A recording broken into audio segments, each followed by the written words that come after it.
Good morning, good morning, good morning. Me and Muffin are in the park and I brought Marguerite Dura with me for coffee and I have the DSL and this is the park.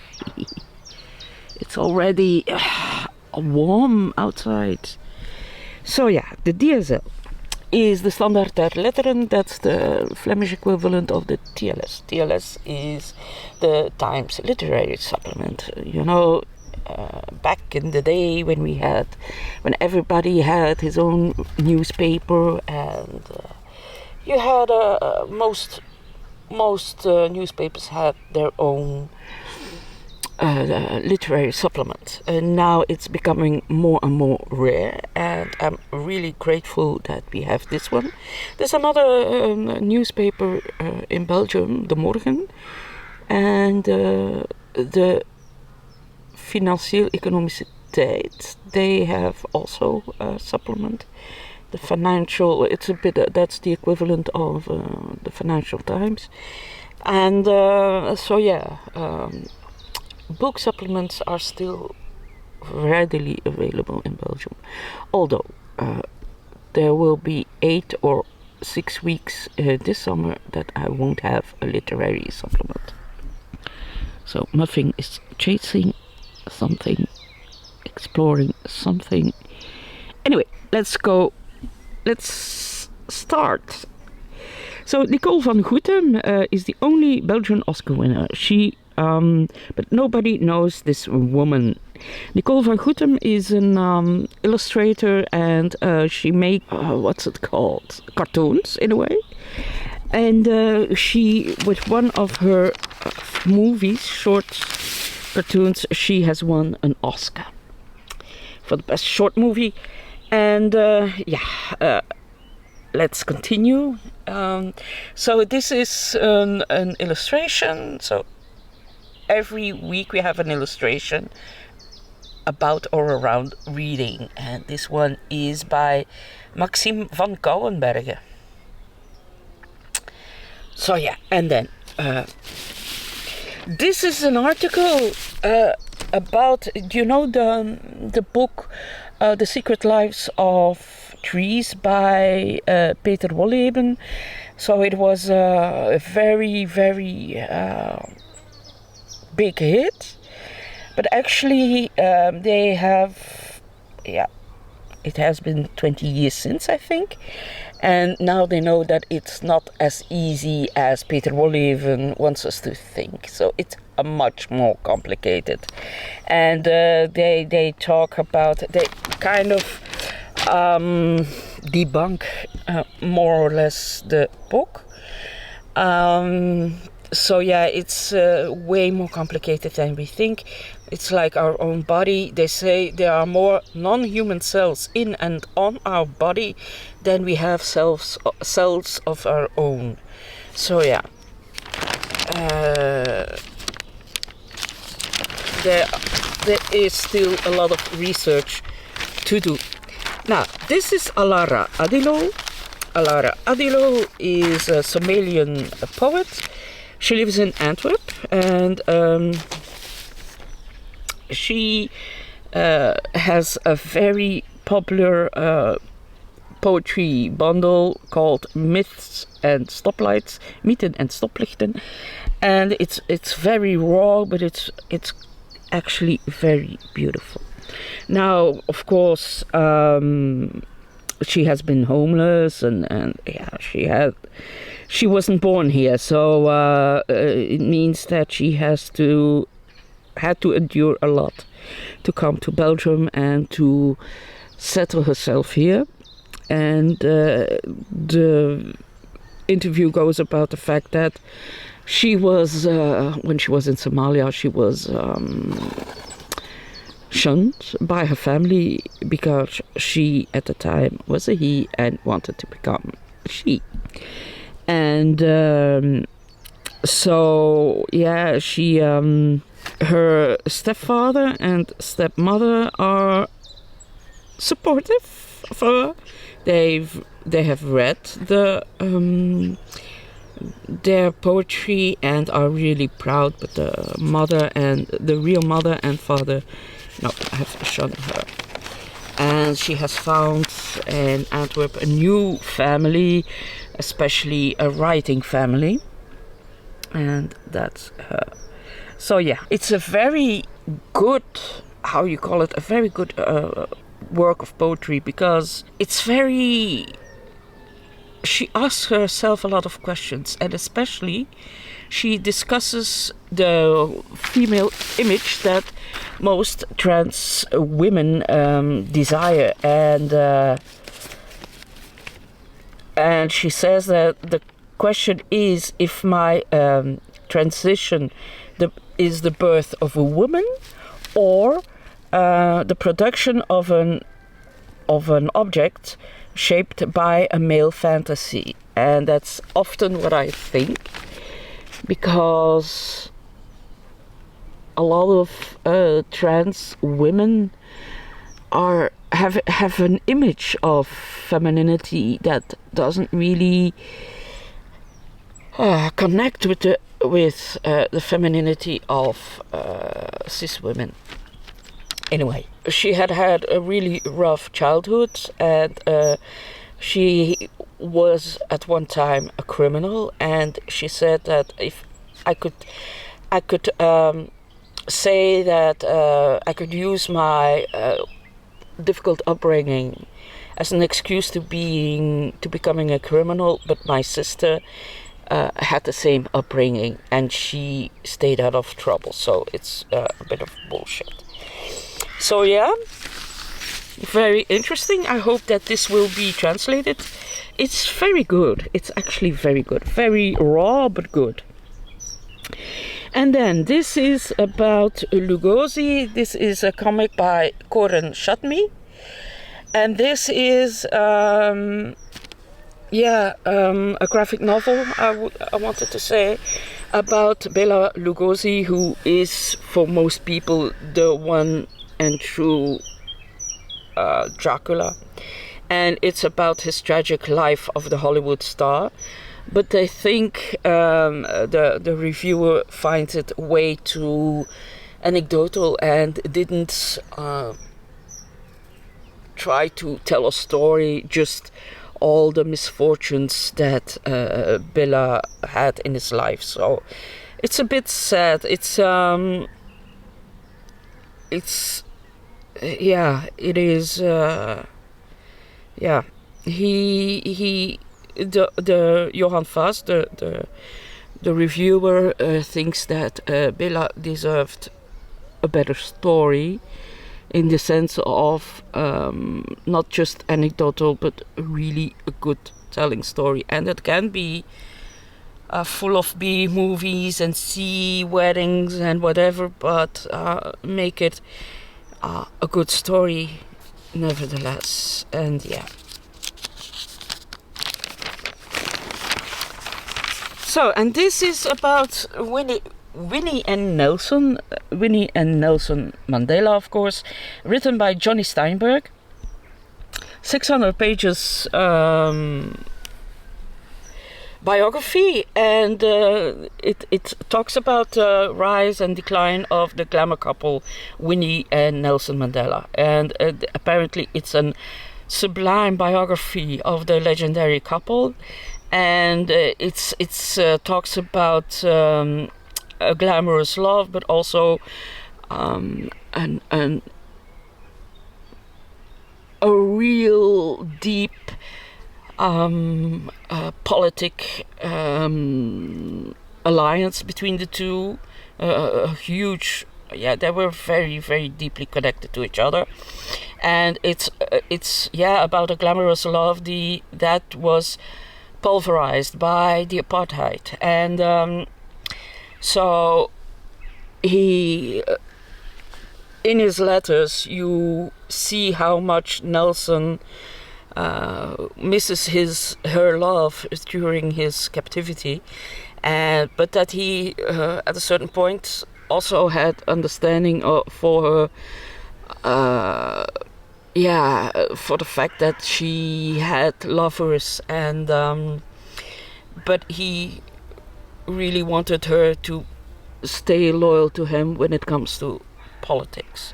So yeah, it must have been a very, very good biography. I would like to, I would like to read this. So here is, so at the beginning of this year, they asked the people, the readers of the DSL, who deserves a biography, and a lot of people voted for Nicole Vanhouten. She said, winning an Oscar made me lonely. She has almost 20 meters of archive, and she has passed away. She won an Oscar, and she made 3 animations of 24 minutes altogether. But still, she was a very interesting person, and after she won the Oscar, the governor of Antwerp didn't even want to receive her, or because she was a known drunk, and she wasn't allowed to come to the governor. So yeah. Anyway, so she was also a feminist, and she was, she lived for, the good cause, anyway. And then, Jack Kerouac, Satori in Paris. They translated Satori in Paris just recently. They didn't like it. The reviewer was not a big fan. It's Jack Kerouac was in his 40s when he went to look for his French family, and Satori in Paris is his autobiographical account of this search, and the reviewer reads a drunken travel story full of missed opportunities. So at the beginning it was very good writing, but the more and more the novel progresses, the more and more it's more like drunken nonsense. So yeah, it was not a very good reading experience, apparently. This is a book, this one, a Flemish book, Johan de Vriend, about heimwee. Heimwee is a word that doesn't exist in English. It's a typical Belgian word. It's the loss you feel when you are in another country and you really long for your your country, your friends. It's a sort of a pain you feel when you are abroad. And then, or it can even be in the same country but in another area. Sorry. And then we have our selection. That's a couple of indie bookstores that chose the best books to read right now. This has nothing to do with sales. It really has to do with their own private tastes. So the first one is Heatwave by Victor Gestin. I've talked about this book in one of my previous videos. And then we have Claire Louise Bennett. So Heatwave is about a young boy, 16 years old, who has to go to the south of France with his parents and on a camping site, and he really doesn't feel like it. So at the beginning of his camping trip, he stayed most of the time in the tent, and then at a certain point he decided to go for a walk, but at night, and on the playground he sees another boy, 14-year-old boy, hanging himself on the swing. and he does nothing to help him or to stop his stop his attempt, and even worse, he panics and he buries the dead kid. And this novella is set in 48 hours. Yeah, it's really good. I really liked it, but it's very you either love it or hate it. There's no in between. So I know a lot of people who loved it, and I know a lot of people who absolutely hated it. But there's no, I haven't come across anybody who said it was okay. No, it's you love it or you hate it. There's no in between, and I kind of love that. Look, I don't know if you can see him. Let me try. Can you see him?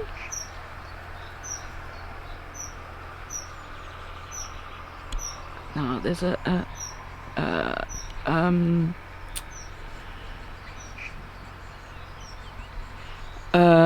two. Oh, I'm trying to. Yeah.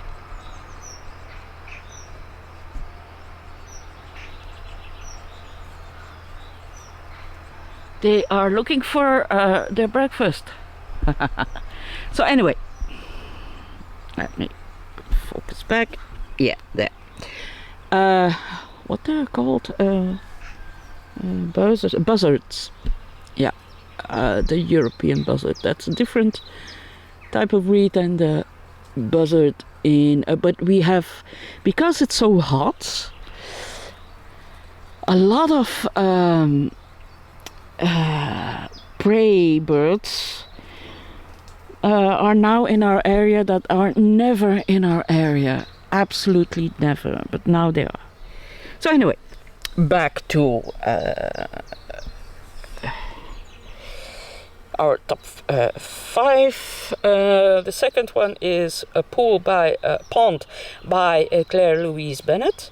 I don't know what it's about. I haven't read it yet, but I like Claire Louise Bennett. I really like Check Out 19. And then we have Enter Spirit by Isabella Hamad. I just published a review about that book. Go check it out. It's really good. It was a 4-star read for me. I couldn't really connect with Sonia, the main character, but it's really, really interesting. It's about Sonia.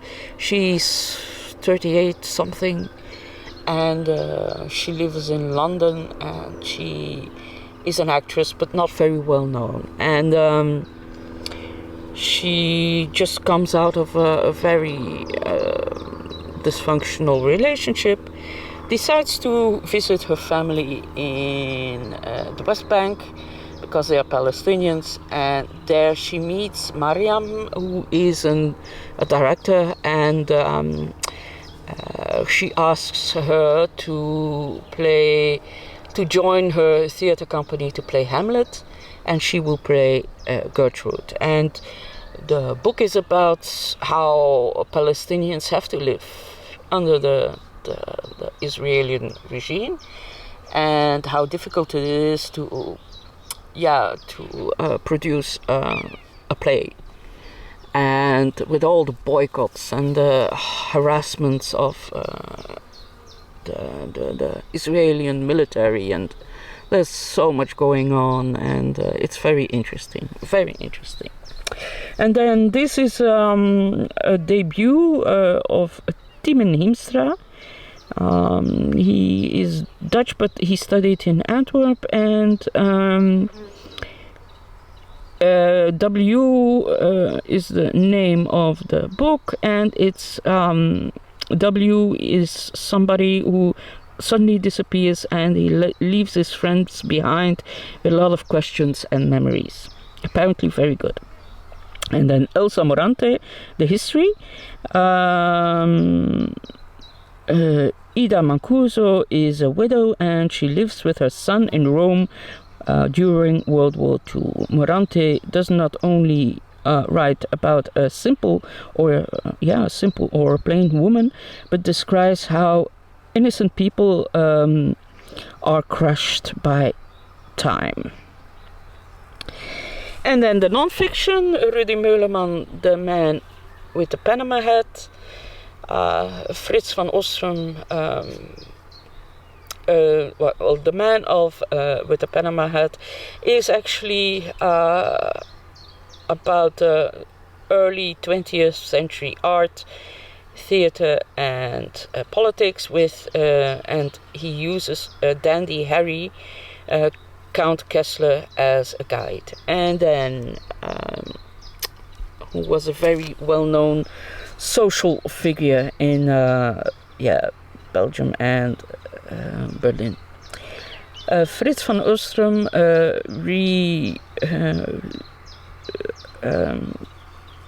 published the Fox Reinhardt, which is a medieval tale that is very popular in our time, in our area. And then Margot Jefferson, The Construction of a Nervous System. And then we have Lisa Fitko, Flight Over the Pyrenees, My Journey with Walter Benjamin. There's on Netflix there's a TV series about this. So Walter Benjamin was a Jewish German philosopher, and he tried to flee the Germans over the Pyrenees, and the woman who tried to help him talks about her memories with that man. And then David Foster Wallace, This Is Water. So yeah, that's it. And then next, this is a playwright who talks about his week. And then at the end of, always on the last page, we have somebody who is interviewed about a book that thinks that has talks about a book that changed their life in a way, or is very important. So this is Emma Van Hille is somebody who is an illustrator, and she says that to be good at something, to be really good at something, it requires an equal amount of time and work. So if you're talented or not, or if you're good at cycling and you want to become the world champion, or if you want to be the best author in the world, it takes the same amount of time to become really good at what you want to do. So yeah, and then her book is Sigfried Giedion's The Eternal Presence. She says that people are not aware how much they are surrounded by shapes and forms, and yeah. Okay, that's it. There you go. Thank you for watching. I hope you liked this one. I will post another short video. I found, I think, 8 or 9 books, science fiction books, and I want to show them. They are all from the 50s, hardly impossible to find them, and I bought them for a steal, absolutely a steal.